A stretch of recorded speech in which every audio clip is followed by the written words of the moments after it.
600 मदरसा बंद किया हूं, लेकिन मेरा इरादा है सारे मदरसा बंद कर देने का।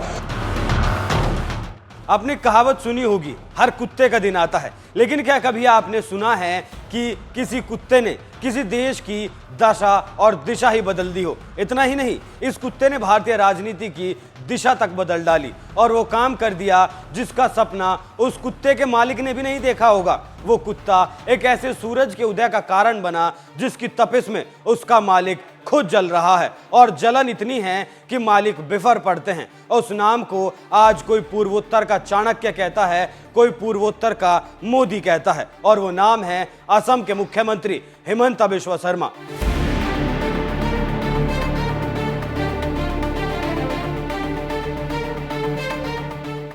और इस बदलाव की प्रमुख वजह जो कुत्ता है उसका नाम है पिद्दी। जी हां, पिद्दी ये राहुल गांधी का प्यारा कुत्ता है। इस कुत्ते की वजह से ही आज असम ही नहीं पूरे पूर्वोत्तर में कांग्रेस के पैर उखड़ चुके हैं। आज हिमंता के उस सफर की बात करेंगे जो सफर शायद आपको आज तक सुनने को नहीं मिला होगा। नमस्कार, एनएमएफ न्यूज देख रहे हैं आप, मैं हूं आपके साथ अभिषेक पुंडे।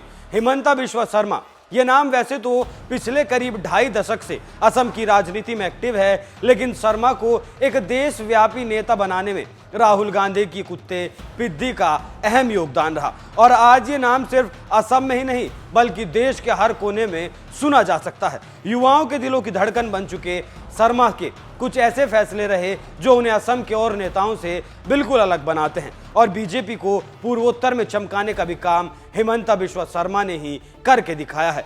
लेकिन ऐसा नहीं है कि शर्मा का नाम यहां पहले नहीं चलता था या पहले शर्मा कमतर नेता हुआ करते थे। शर्मा ने जिस वक्त कांग्रेस को अलविदा कहा उस वक्त वो असम में कांग्रेस का प्रखर चेहरा हुआ करते थे। साथ ही शर्मा उस किस्से के बारे में भी खुद बताते हैं जिससे उनका जीवन ही बदल गया। शर्मा खुद बताते हैं तत्कालीन सीएम गोगोई से उनका विवाद चल रहा था तो वो लगातार राहुल गांधी से मुलाकात करने के लिए भाग दौड़ कर रहे थे। कई बार फोन भी किया गया, तब जाकर राहुल गांधी से मिलने का वक्त मिल पाया। वक्त मिला, शर्मा राहुल के पास पहुंचे और बात शुरू की गई।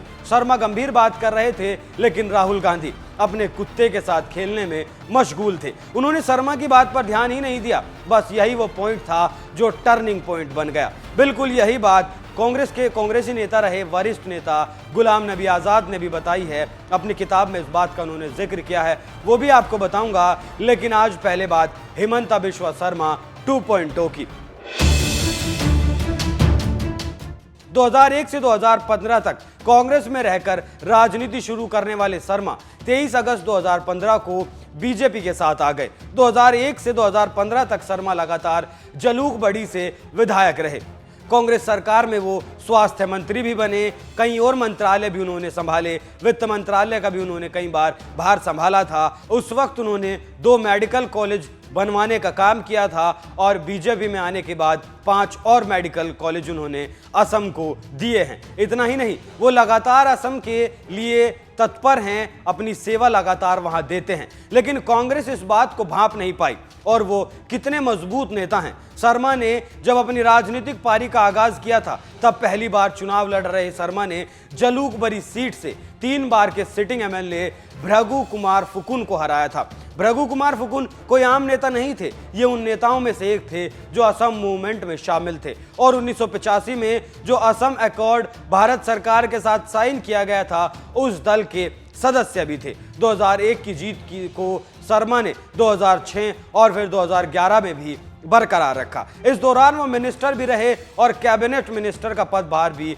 शर्मा ने संभाला था और हेल्थ मिनिस्टर रहते हुए शर्मा ने 3 मेडिकल कॉलेज भी खुलवाए थे।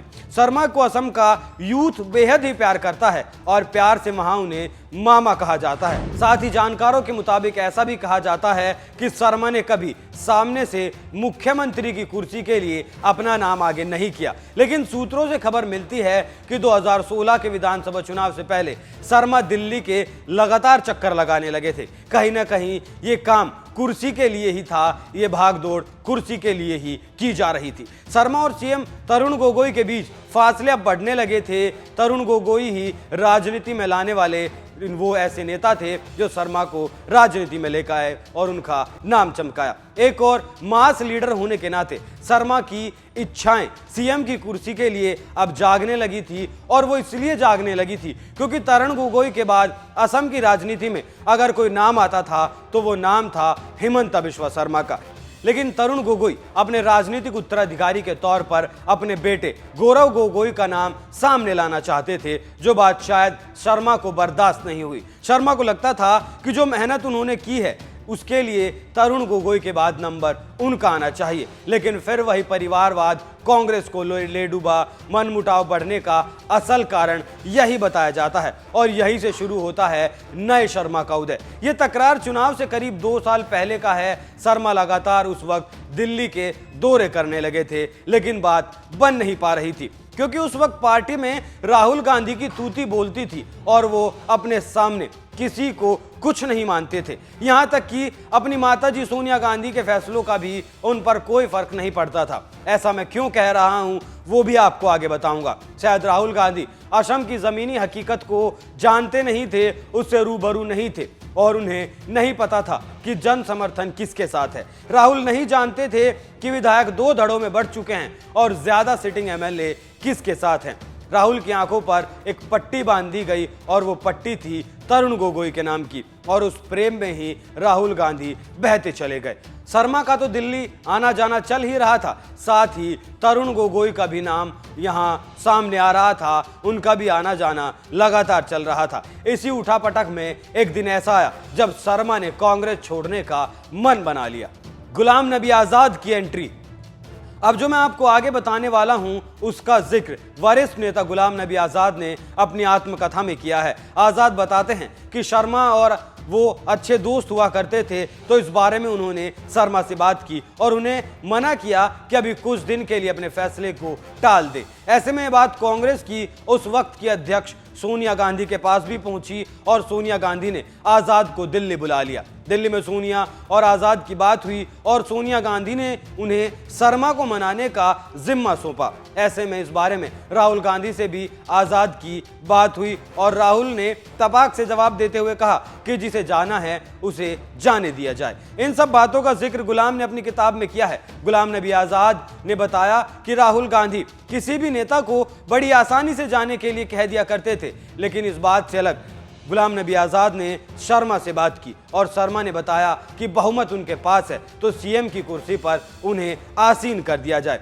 ये बात गुलाम नबी आजाद ने सोनिया गांधी को बताई और सोनिया गांधी इस बात के लिए राजी हो गई और कहा कि आप फौरन असम के लिए निकलें और देखें कि बहुमत किसके साथ है। इस बातचीत के दौरान गुलाम नबी आजाद ने सोनिया गांधी को यह भी कहा कि जैसे वहां के हालात होंगे वो उन हालातों के हिसाब से फैसला कर देंगे, उस बात में फिर दिल्ली की दखलंदाजी नहीं होनी चाहिए। सोनिया गांधी ने हरी झंडी दे दी और गुलाम अपने काम पर लग गए। अगले दिन गुलाम नबी आजाद को असम जाना था, लेकिन असम जाने से पहली रात को राहुल गांधी ने गुलाम नबी आजाद को अपने पास बुलाया और असम जाने से मना कर दिया, क्योंकि उस वक्त के सीएम तरुण गोगोई राहुल के साथ बैठकर चाय पी रहे थे। ये सब बातें गुलाम ने अपनी आत्मकथा में बताई हैं। गुलाम नबी आजाद को ऐसा अंदाजा नहीं था कि तरुण गोगोई उस वक्त वहां मौजूद होंगे और राहुल गांधी उन्हीं के सामने इस बारे में बात करेंगे और उन्हें असम जाने से मना करेंगे। और साथ ही ये भी बताया कि उसके बाद सोनिया गांधी ने भी इस मामले को तवज्जो देना बंद कर दिया